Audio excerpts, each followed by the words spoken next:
hebat.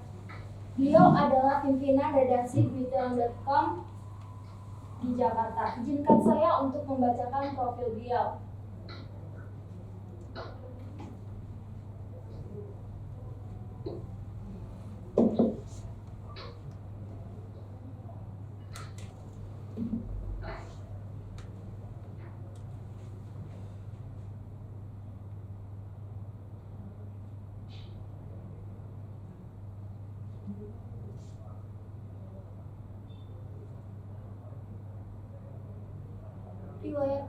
Riwayat pendidikan beliau diawali di SMP Frater dan Basco Manado pada tahun 1985 sampai 1988, lalu dilanjutkan di SMA Negeri 1 Manado pada tahun 1988 sampai 1991, lalu dilanjutkan di Istiba Bumi Beringin Manado, Aba Manado, Diploma Degree pada tahun 1994 sampai 1997.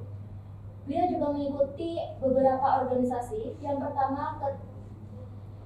pertama anggota PWI Sulawesi Utara pada tahun 1998 sampai 2000, lalu dilanjutin Ketum DPD SPRI 2001 sampai 2011 2 periode, lalu dilanjutkan pelaksanaan tugas Sekjen DPP SPRI 2011 sampai 2012 sampai pada 2023 yaitu Ketua DPP SPRI periode 2023 sampai 2028. Beliau juga mempunyai beberapa pengalaman kerja. Yang pertama, Ketum DPP Serikat Republik Indonesia. Yang kedua, staf khusus Wali Kota Manado. Yang ketiga, pimpinan redaksi Indopress.com, lalu pimpinan redaksi Unkap.com, lalu pemimpin redaksi TV 5 Dimensi, lalu kepala perwakilan Pacific TV Jakarta, lalu wakil pemimpin redaksi Pacific TV Manado, lalu redaktur harian Patroli, lalu pemimpin redaksi harian Kawanua, lalu reporter tabloid. Dia juga mempunyai pendidikan informal. Yang pertama, pelatihan Assessor Competition BNSP tahun 2021, lalu the Refreshing Course of ISO, penilaian kesesuaian persyaratan umum untuk lembaga sertifikat person STI IPWISA Jakarta tahun 2021, lalu the Flowing Course of ISO, Auditing Management System STI IPWISA Jakarta tahun 2021, lalu Conflict Reporting Workshop British Council 2004. Dan sekarang marilah kita sambut Bapak Henzen Bronson Mandagi yang akan memaparkan materi siang hari ini. Baik, terima kasih. Assalamualaikum warahmatullahi wabarakatuh. Waalaikumsalam warahmatullahi wabarakatuh.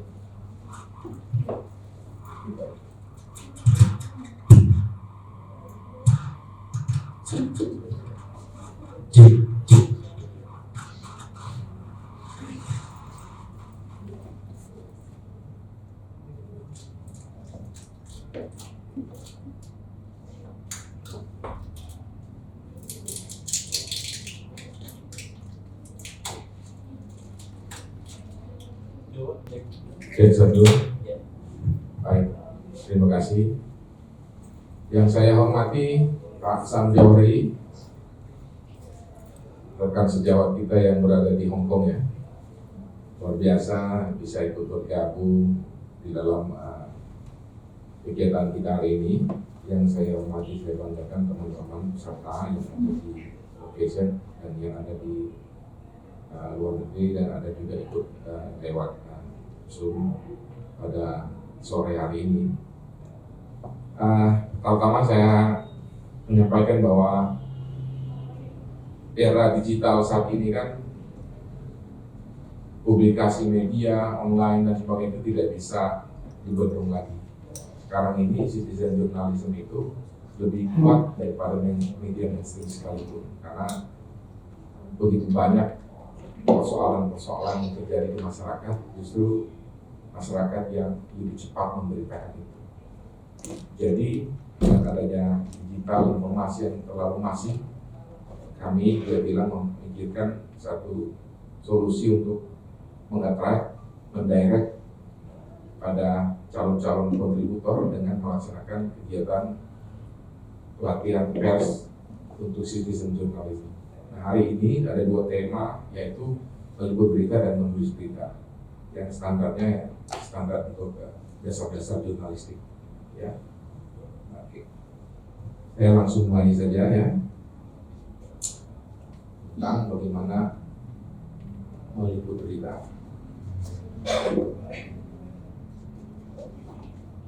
Teknik meliput berita ini sebetulnya sederhana.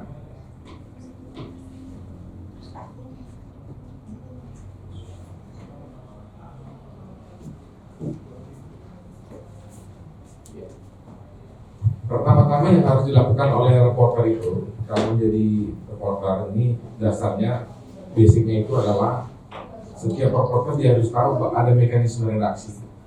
Secara profesional itu, kalau di media itu ada pemimpin redaksi, ada redaktur, ada wakil pemimpin redaksi, ada redaktur pelaksana, kemudian ada redaktur, dan ada reporter. Nah, setiap reporter itu tentu dia tidak ujug-ujug disuruh liputan atau kemudian menulis berita, semua ada mekanismenya. Secara garis besar saya pengen teman-teman tahu bahwa di dalam mekanisme redaksi itu ada namanya rapat redaksi, lalu kemudian ada pengusulan berita. Nah, kemudian dari pengusulan berita itu setuju ditugaskan. Nah, mengenai peliputan itu ada teknik sendiri, bukan asal-asal datang ke lapangan kemudian meliput. Tentu ada beberapa tahapan. Pertama dari mengusulkan berita kepada redaktur, dan dalam rapat redaksi itu ada hadir kadang-kadang pemret, kadang-kadang yang mimpin itu adalah wakil pemret atau redaktur pelaksana, ya kan? Nah, rapat redaksi itu rapat pengusulan. Nah, begitu selesai meliput, ada rapat redaksi lagi. Kalau dulu saya di harian, rapat redaksinya setelah liputan kita setor berita. Kita lagi liputan, saya ditugaskan 4 berita. Nah, 4 berita kita setor. Karena dulu kan hanya ada media harian koran, jadi setelah setor berita harian, lalu nanti dipilih, disetujui oleh redaktur. Oh, ini akan jadi halaman 1. Kalau dulu kan koran halaman 1. Kalau sekarang kan ya mana yang disetujui itu yang ditayangi, apakah taruh di halaman depan atau di halaman dalam di rubrik-rubrik masing-masing.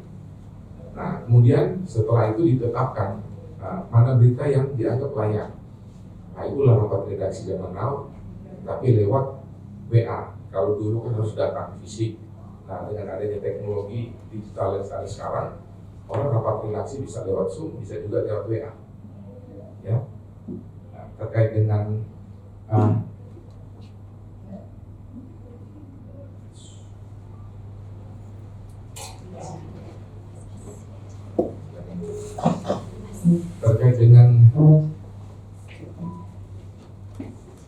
peliputan, reporter itu harus mampu memiliki kemampuan untuk menggali informasi awal.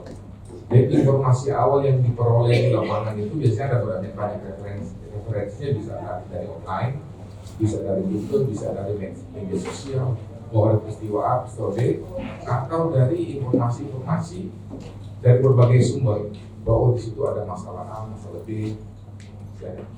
Ada kasus A, kasus B, ada misalnya ada fasilitas publik yang rusak atau pelayanan publik disengaja, ya kan? Nah, di situ kompetensi seorang reporter ini mampu menggali informasi itu, membuat referensi, kemudian itu yang tadi ada mekanisme usulan. Kalau di redaksi itu kan ada namanya mekanisme usulan berita. Setelah disetujui dari referensi informasi yang kita dapat itu, itulah kita harus tentukan narasumber. Kan kalau misalnya ada, oh di situ ada jalan rusak nih, baru dibangun 1 bulan tiba-tiba rusak. Nah, tentu narasumbernya siapa? Masyarakat pengguna sekitar, lalu kemudian yang bangun itu siapa? Pemerintah kota misalnya. Jadi kita tentukan narasumber, baru pengamat konstruksi, ya kan? Jadi kalau misalnya bicara konstruksi jangan tanya ke pengamat ekonomi, karena kan masalah jalan kerusakan. Begitupun misalnya, oh di situ pelayanan buruk di kantor Samsat, ya kan? Kita mau mengurus itu nah dia balik nama lama sekali atau diminta duit, tentu berarti yang harus diwawancara kita tentukan narasumbernya. Narasumber siapa? Orang yang mengalami perlakuan tidak baik oleh instansi di situ, ya kan? Lalu siapa yang berbicara? Ada pengamat atau orang yang merasa dirugikan. Lalu ada testimoni dari beberapa orang yang datang ke situ. Apakah dia mengalami hal yang sama atau cuma kasus saja orang itu kebetulan misalnya. Nah, yang kedua menentukan lokasi, ya. Setelah menentukan narasumber, kemudian lokasi liputan.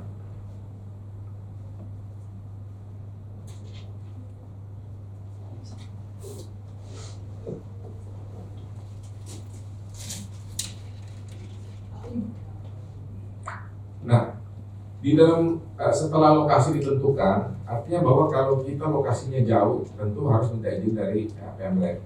Tapi pada umumnya dari lokasi-lokasi dari informasi yang dapat itu kan kita tahu bahwa lokasi di sini, narasumbernya ada di sini. Nah, itu berkaitan dengan pengaturan jadwal liputan. Kalau satu persoalan misalnya kita menentukan ada 4 narasumber, berarti lokasinya di A, di B, di C, ya kan? Nggak mungkin satu narasumber di satu tempat yang sama. Jadi kita menentukan lokasi. Setelah menentukan narasumber, lokasi, baru kita melakukan liputan, perencanaan liputannya, termasuk dengan daftar pertanyaannya, ya kan?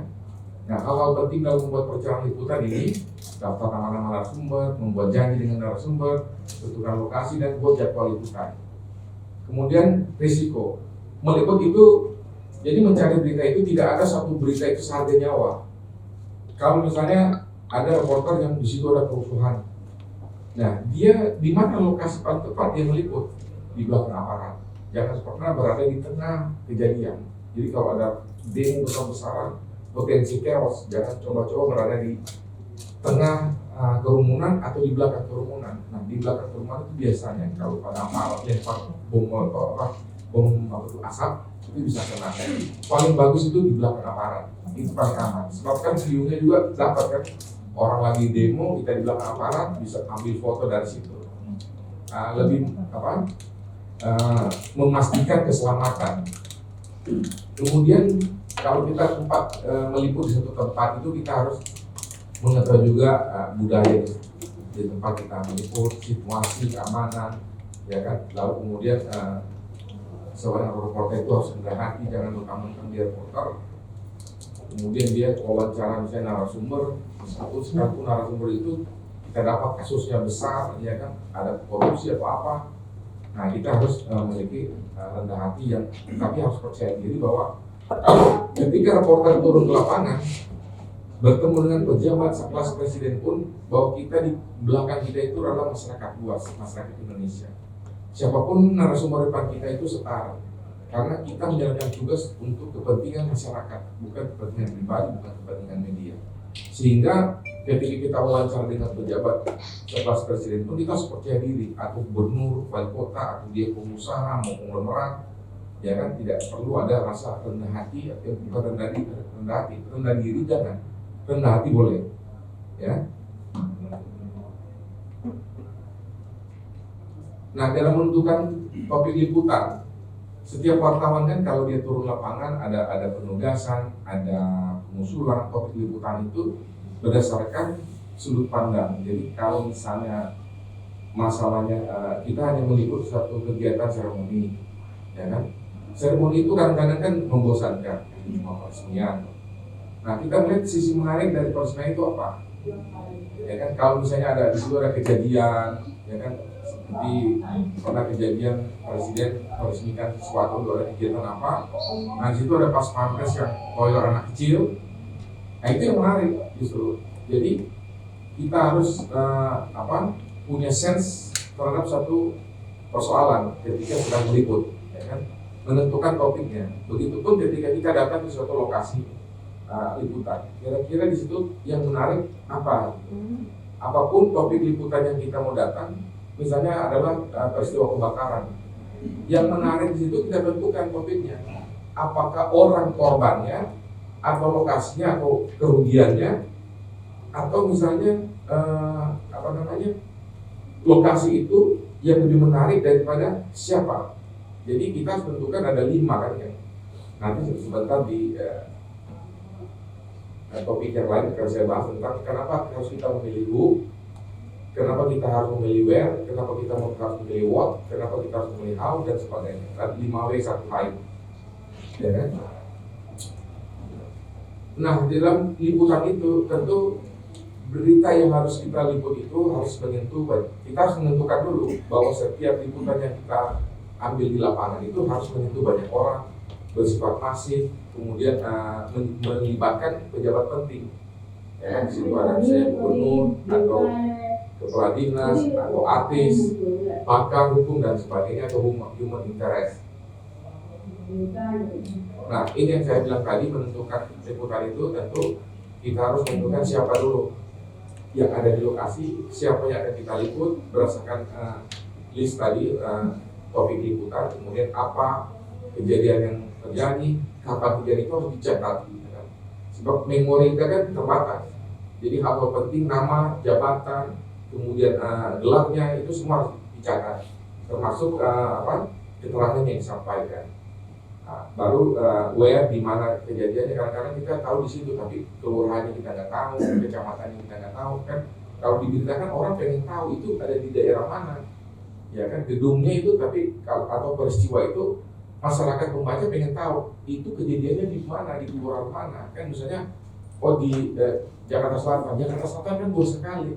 Harus itu itu kejadiannya di kelurahan A, bahkan sampai RT, iya di sebelah sana. Orang yang ada di Jakarta Selatan, di kecamatan itu atau di kelurahan itu dia tahu, RT itu di sebelah sana. Jadi semua keterangan tentang where itu harus ditulis. Baru why, kenapa itu terjadi, itu semua harus ditentukan dari awal ketika kita meliput semua itu tentang topiknya. Baru how-nya bagaimana, tentang kejadiannya. Misalnya ada aksi demo, kenapa itu orang melakukan demo. Nah, sekarang kita masuk ke what, ya. Saya berdiri, karena di sini ada peserta dari offline. What, kapan kita memilih topik liputan, tidak itu what. Misalnya tadi saya sampaikan kan, ini hanya contoh yang saya rekayasa ya. Misalnya ada kegiatan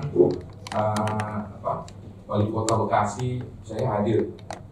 Lalu Anda melihat ada sekda yang ditegur atau siapa lah yang ditegur. Nah, kegiatan seremoni itu kan tentang pembukaan penghargaan mahasiswa, tapi kejadian waktu ada wali kota menegur pejabat itu yang menarik. Jadi tadinya kan wali kotanya who kan, atau di sini ada kegiatan what, ya kan?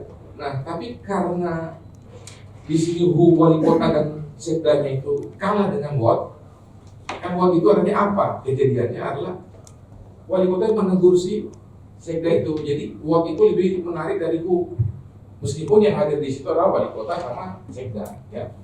Aneh. Kemudian who, kapan who menjadi lebih menarik daripada what tadi, atau where, atau how, atau when. Misalnya contoh yang who menarik ini ya, ada dua, ada presiden, kemudian ada seorang bribtu pas pampres.